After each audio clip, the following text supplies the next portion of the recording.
World of Warfare presents The Battle of the Bulge. On December 16th of 1944, German infantry divisions and Panzer divisions began what would become their last major offensive of World War II. Hoping to replicate what the Wehrmacht had done in 1940, when their spearhead Blitzkrieg had swept through the Low Countries and into France in a mere 6 weeks' time.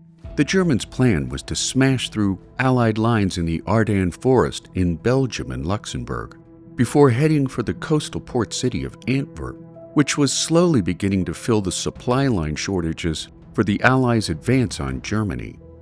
In Hitler's mind anyway, the plan was to split the British and American armies in two, fracturing their alliance so that Hitler could focus all of Germany's remaining resources on his real ideological enemy in the East, the Communist Soviet Union. As the Battle of the Bulge unfolded, however, none of that came to pass, thanks to determined Allied resistance and air supremacy, which in tandem stalled the Germans' advance.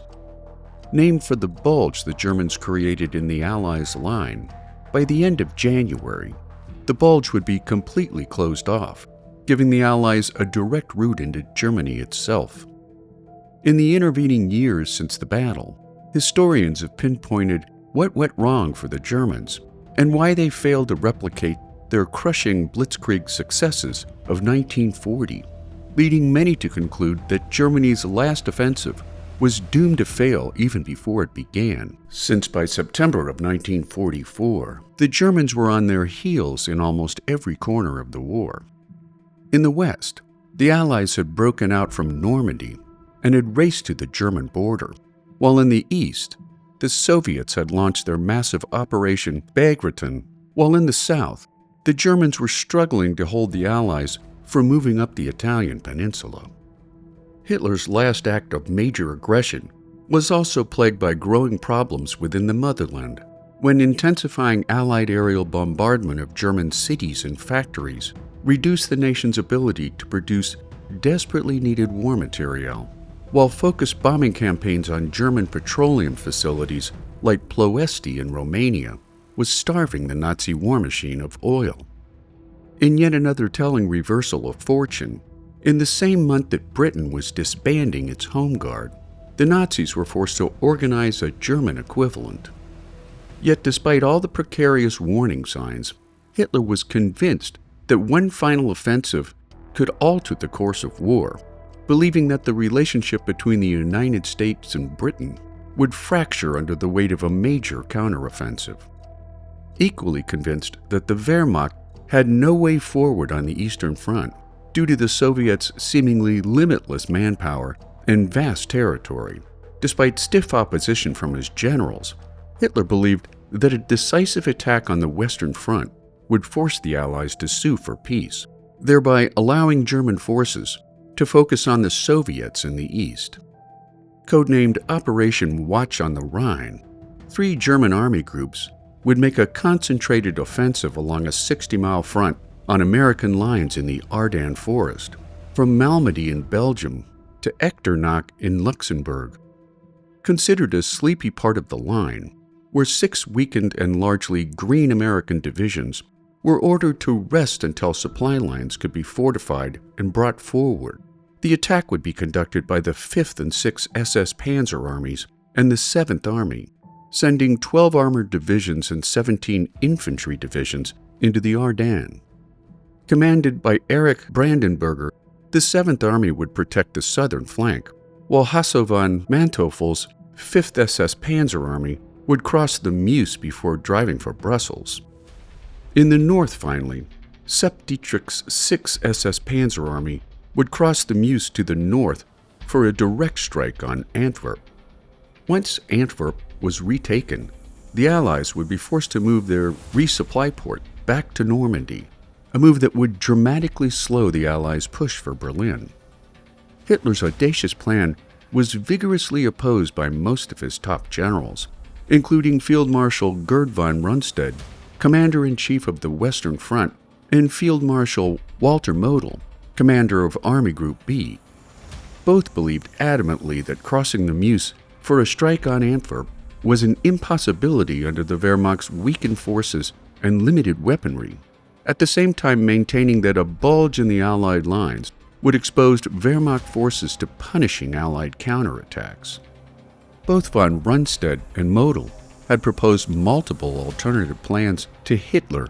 However, the Führer categorically rejected each one due to his ongoing authoritarian rule and battlefield micromanagement that would contribute greatly to Germany's ultimate defeat.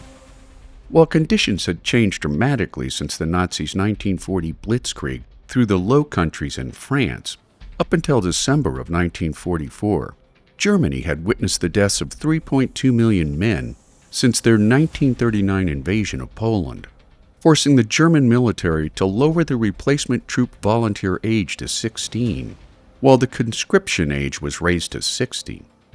With the Luftwaffe no longer in a position of air supremacy and the U-boats of the Kriegsmarine now largely defeated after the Battle of the Atlantic, both services transferred men to the Army, while experienced Panzer and Waffen-SS divisions were transferred in from the Eastern Front, where they were given priority for newly built tanks, vehicles, and artillery.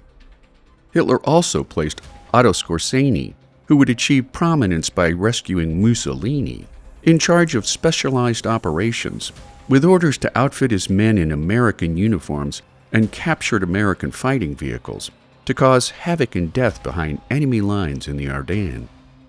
Despite their relative inexperience and short-handed supplies, the Wehrmacht deployed over 300,000 men, 2,100 tanks, and 1,900 artillery pieces to the Ardennes region, where, given the Allies' air supremacy, which was achieved in advance of the D-Day landings at Normandy, Allied bombers and fighter bombers forced the Germans to move their troops during the dead of night, while forbidding troops from lighting campfires during the day so as to avoid detection by Allied reconnaissance flights.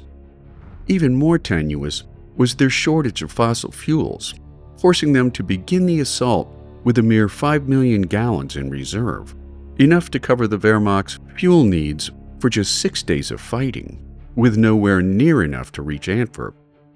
For Antwerp to happen, Hitler banked the entire offensive on capturing Allied fuel dumps along the way.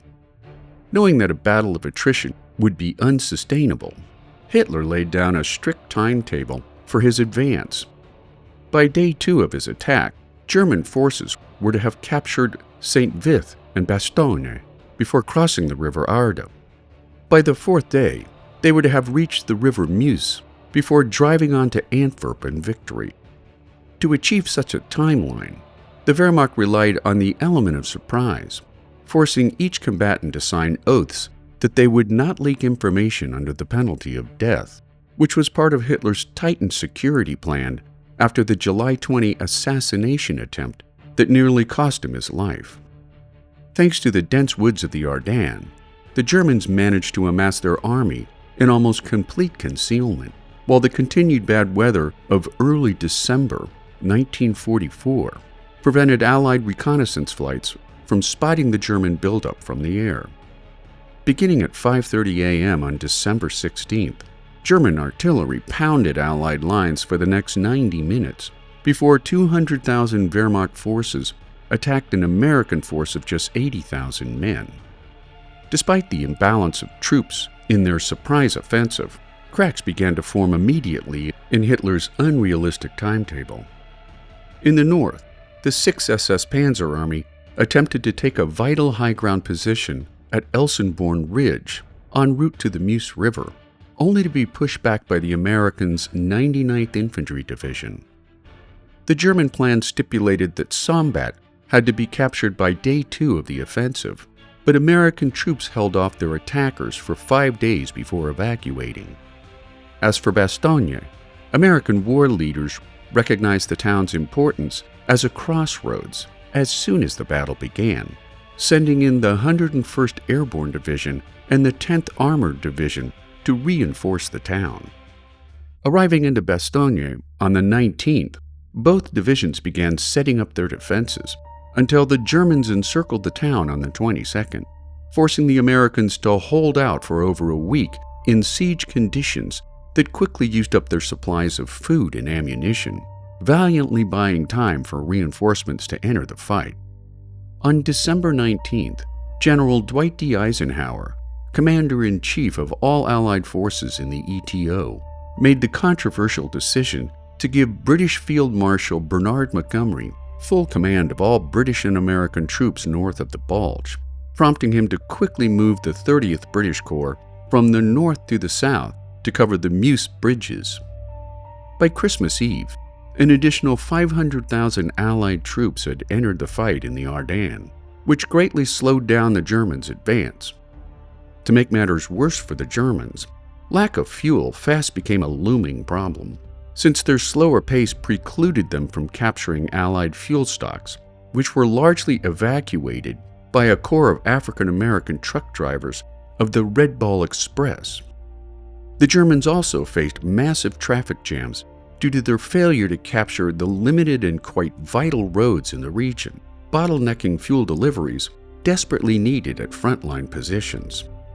In their favor, however, was the record cold winter of 1944, with average temperatures around 44 degrees Fahrenheit, which kept Allied aircraft on the ground.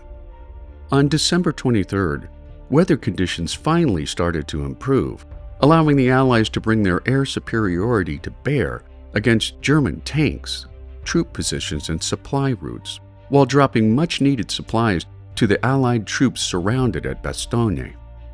Originally preparing his U.S. Third Army for an offensive into the Saarland region of Germany, General George S. Patton was quickly ordered to attack to the north in support of the besieged Americans at Bastogne.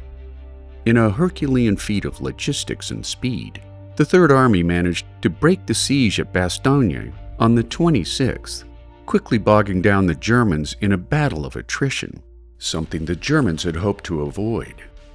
In a desperate attempt to regain their offensive momentum, the Germans launched 2 new offensives in January. On New Year's Day, the Luftwaffe attacked with just shy of 1,000 fighters and fighter bombers in their attempt to gain air superiority over the Ardennes, which would allow their ground offensive to continue forward.